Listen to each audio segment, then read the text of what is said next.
on to the Big 12, the most exciting conference in college football, because this race is just going to be so unpredictable, so many twists and turns.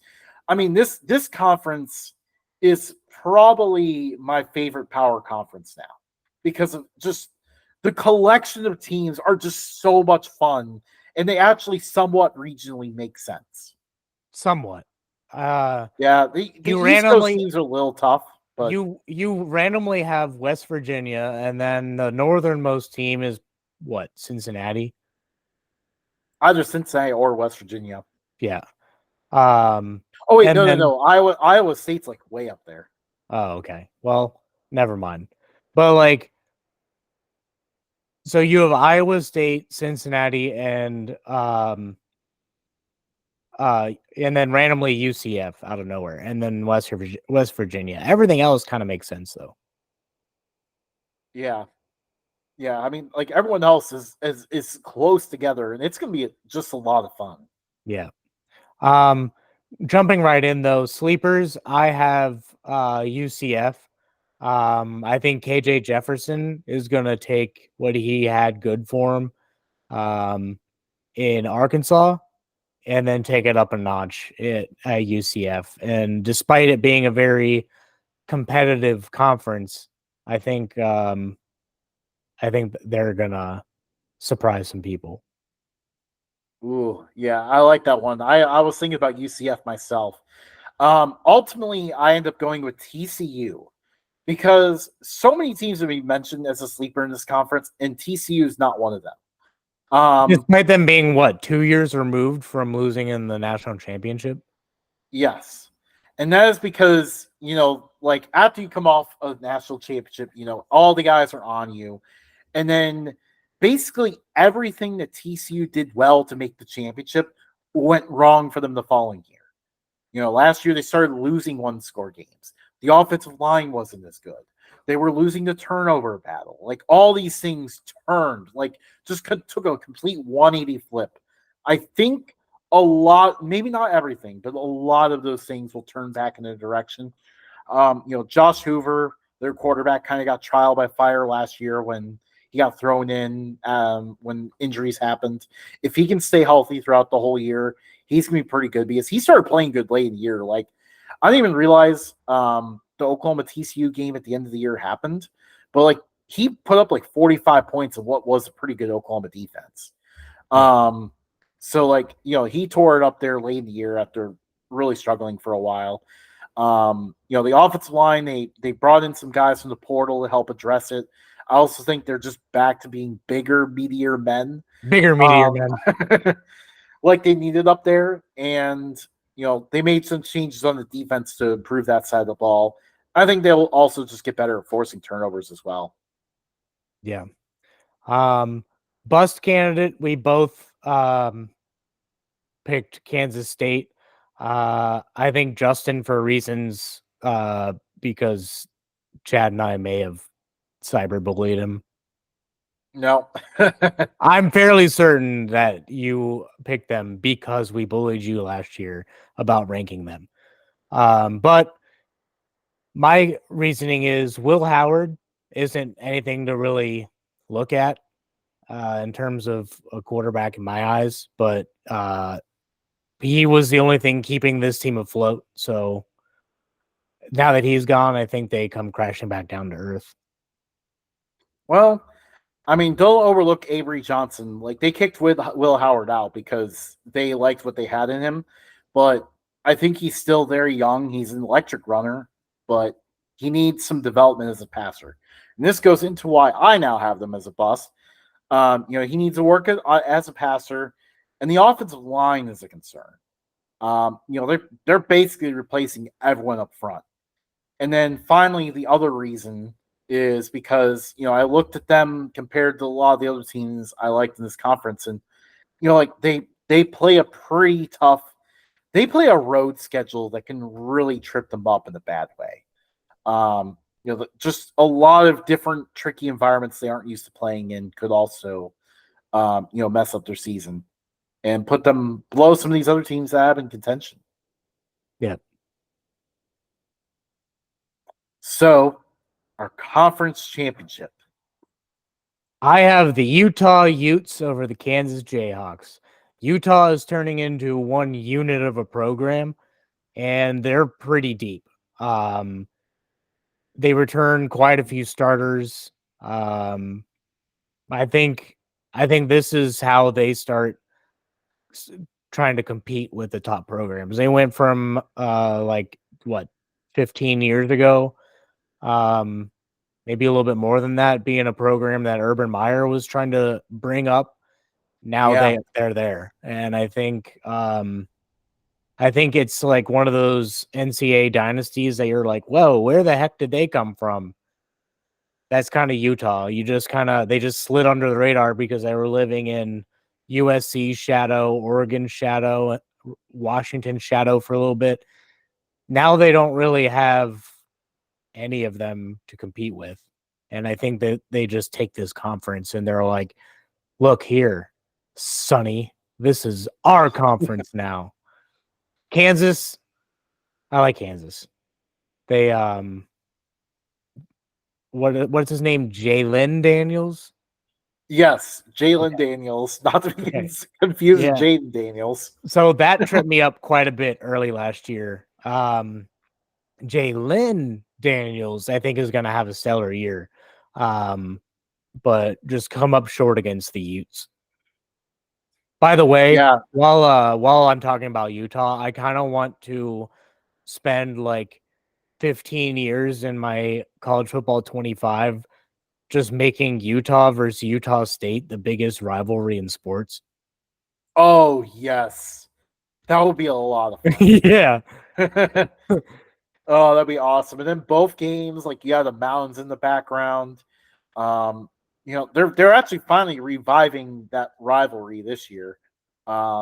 Utah's playing at Utah State, which is really cool. Yeah. That's enough college football 25 talk. People didn't come here to specifically hear us talk about that. They may have come for tidbits.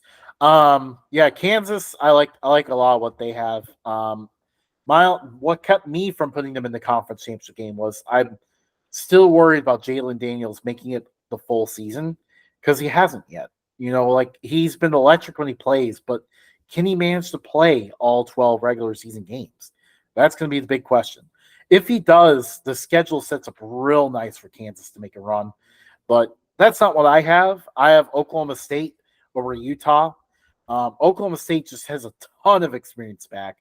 Ollie Gordon, one of the best players in college football, with a very non-inspiring quarterback class this year. Ollie Gordon does have a realistic shot at winning the Heisman. I agree. Now, obviously, he has a DUI as a bit of a black eye on him. So, I know that could hurt the voting for him, but I mean, this team just, the offensive line is one of the best in the conference. The defense is going to be improved. Like, I was amazed that there wasn't more excitement around them until later this offseason because, yeah, this team's going to be one of the best teams in the conference. I mean, Mike Gundy, he's going to be one of the best coaches. His team's always going to be good, and, yeah, they're going to be right in the mix. It was tough to pick against some of these other teams, though, like Arizona, our wagon with Fafita and T-Mac there. Like, those two are going to be the most electric wide receiver quarterback combo in this conference. But, I mean, they just, obviously the coaching change just kind of hurts a little bit. But, I mean, don't think that Arizona is going to fade completely out. Yeah. This team's going to be right in it until the end.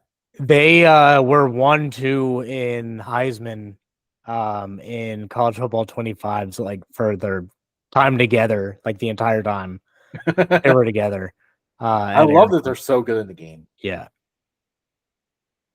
But sucks for UC. Hopefully it's cheaper to get in.